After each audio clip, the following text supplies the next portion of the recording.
Are we fired up for the president? Are we ready to go? We're going to re-elect the president for 4 more years. 4 more years. 4 more years. 4 more years. 4 more years. 4 more years. 4 more years. Thank you, everybody. You know, Mayor Healy, he said, where were you guys in 2008 when we had this historic election, when the president was elected, the first African-American president in the greatest country on the planet? Many of you, my friends, and many of you, my supporters, were standing right with me when we won our election in 2008, and we put a Democrat in office for the first time in 60 years. The first time in 60 years. And we did some great things. Thank you for that tremendous opportunity and the honor to serve all of you. Thank you. Now, the president and I have a lot in common. We have a lot in common, believe it or not. He's a little bit taller than I am, probably a little bit better looking, but we have a lot in common. We both have young children, right? He's got some young kids coming through the... I have 5. And we're working to keep... That's right, we're working to keep them out of trouble. We also have very attractive wives. We can't argue about that. Right. But we also share something politically in common. And that is when you take on the big insurance companies, when you take on the big oil companies, when you take on the big energy companies, what does that make you? Big target. A big target. Is that right? And you've seen them double down this election to make sure that they put someone who believes that they do. Because there were a few words that were spoken by Mitt Romney that I think are very, very important for all of you to grasp. He stood in front of voters in Iowa and he said, corporations are people. Corporations are people. Now, my friends, I raised my hand to die for that document. Okay?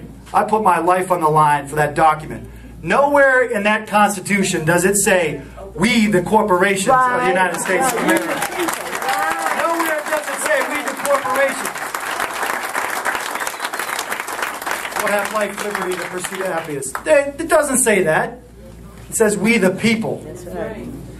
And I think this election is about who is going to stand with all of you. Who is going to stand with all of you? If you're going to have a president who stands with the corporations, will continue to give huge tax breaks, and as the president called him, a pioneer outsourcer in the White House, as the Washington newspapers are suggesting, we can't have a president that has taken advantage of the last 40 years to watch jobs and opportunity leave our country. Right. They have sat at the helm and watched companies like Hoover and Timken and Rubbermaid from this congressional district leave and go overseas. And what are they taking with them? They're taking hope. Yeah. And the president ran to restore hope and promise that was promised to all of us in that Constitution and the men and women who are putting their lives on the line for the country. That's what the president stood for. And what did he do? He stood up for all of us. Amongst that sea and flurry of corporate influence and money that's in Washington, and he said, no more. No more shenanigans on Wall Street. Yeah, right. We're going to make sure that folks are held accountable. When you hear the Republicans talk, what do they want to do? They want to take the referee off the field. You see, the president and I believe that the government should set the out-of-bounds markers, set the goalposts, and let the free market operate in between. But be a good referee. When someone goes out of bounds, throw the flag. And when the Republicans in charge, they want the referees off the field, quite frankly. And they want those folks to run rampant, bet on Americans foreclosing on their homes. They want to bet on fuel prices going up. They want to bet that corporations are going to pack up and leave this country. We can't have that in the White House. We deserve better. You deserve better. The president's going to stand with the people. Let me tell you.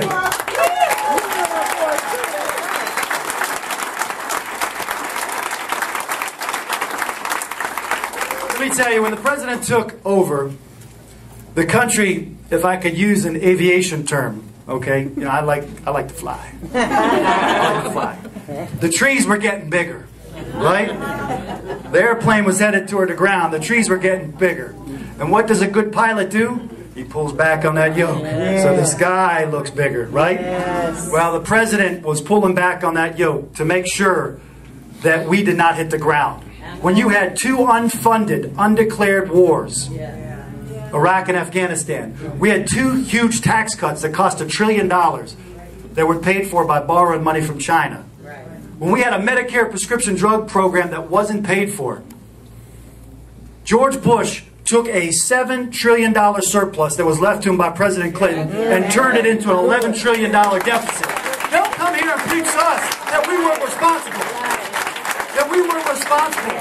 The Democrats stood up and made sure that we put the brakes on that kind of malfeasance in Washington. Republicans soon forget. They want to blame the last 40 years in the last 4 years that this president's had in office. And that just ain't right. We're going to do better. We can do better. The president's going to stand with the people. We need all of your help. Because the president did an unpopular thing. You know what he did?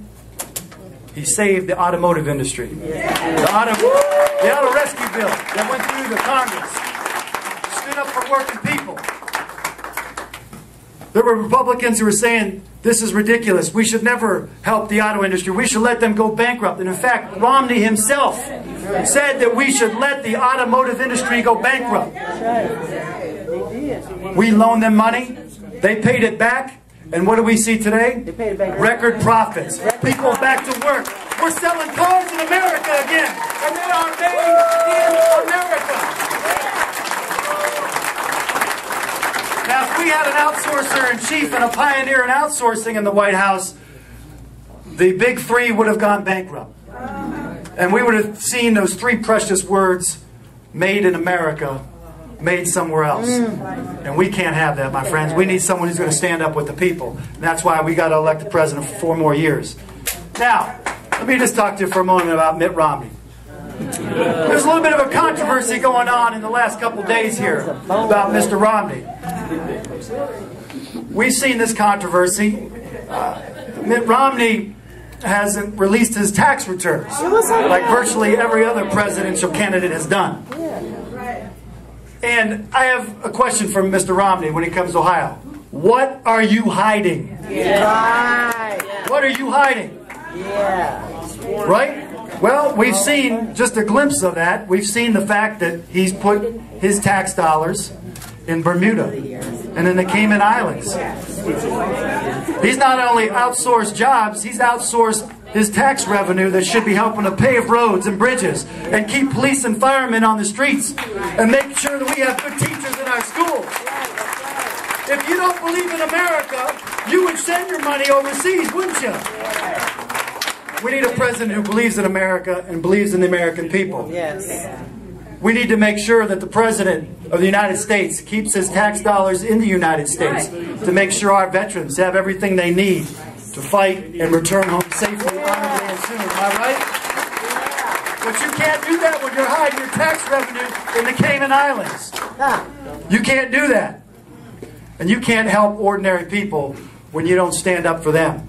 And that's the difference in this election. And we're going to make the difference because we're going to go out there and re-elect the president for 4 more years. Is that right?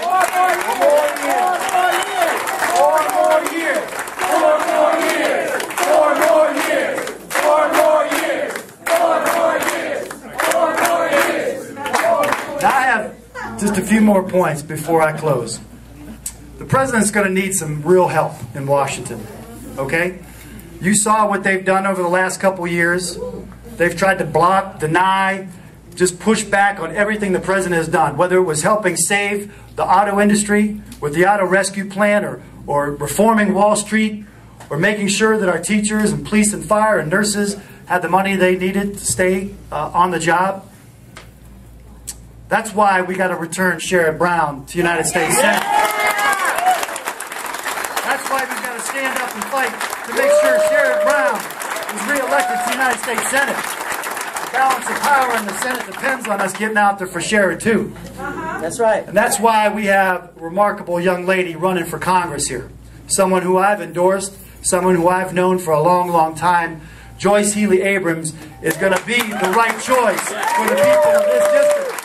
And that's why we've got to make sure that she goes to Washington so she can fight for us. I've served with Bob Gibbs. Let me tell you what. Bob Gibbs is lucky he finds a restroom in Washington, D.C. Bob Gibbs does not deserve to be reelected to this congressional district. Joyce Healy Abrams will fight for all of you. We've got to stand up for all of you.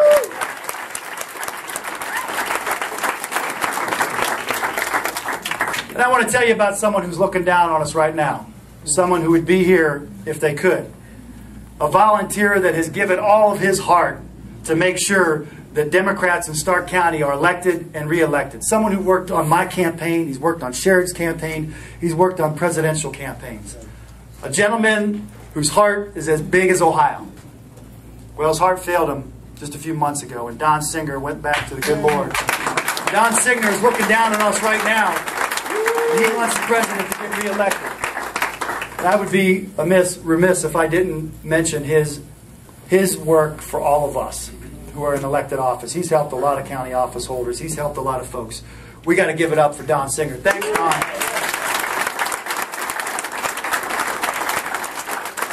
In closing, I want to tell you a story. The president was fighting this big battle in Washington, D.C., something that generations of presidents haven't taken on. Something that he said was going to be perhaps the make or break of his re-election. The president came to Cleveland, Ohio, and he talked about a young lady in my congressional district.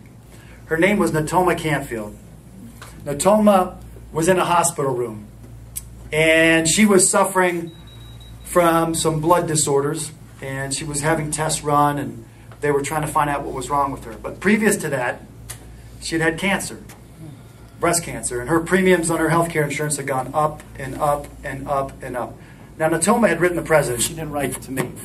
But when she wrote to the president, she told him his story. And the president made his announcement that he was fighting for this last push to get health care reform over the top. And what happened? Natoma dropped her insurance because she couldn't afford the premiums. And I remember standing on the steps of the House of Representatives, looking out at the Supreme Court, looking at the Capitol and the vast expanse of the beautiful campus of Washington, D.C. And I sat there and I said, you know, my mom had cancer. And she's alive today because she was able to get good treatment. She was able to have the prescription drugs. And she was able to get the care that she needed to live. And I knew that at this moment in Washington, D.C., I had an opportunity to stand with the people or to stand with corporations. To stand with the president and stand with the people, or to stand with special interest groups. And I looked at that decision in front of me, and I said, whether I serve 2 terms or 20, this is the right thing to do. And that's why we have health care for 30 million people in this country. And that's why we are not going to let Mitt Romney, who said on day one that he would deny health care coverage for 30 million Americans and stand with the corporations of this country instead of standing with the people. And that right there, my friends, is why we must re-elect President Obama for 4 more years. 4 more years. 4 more years.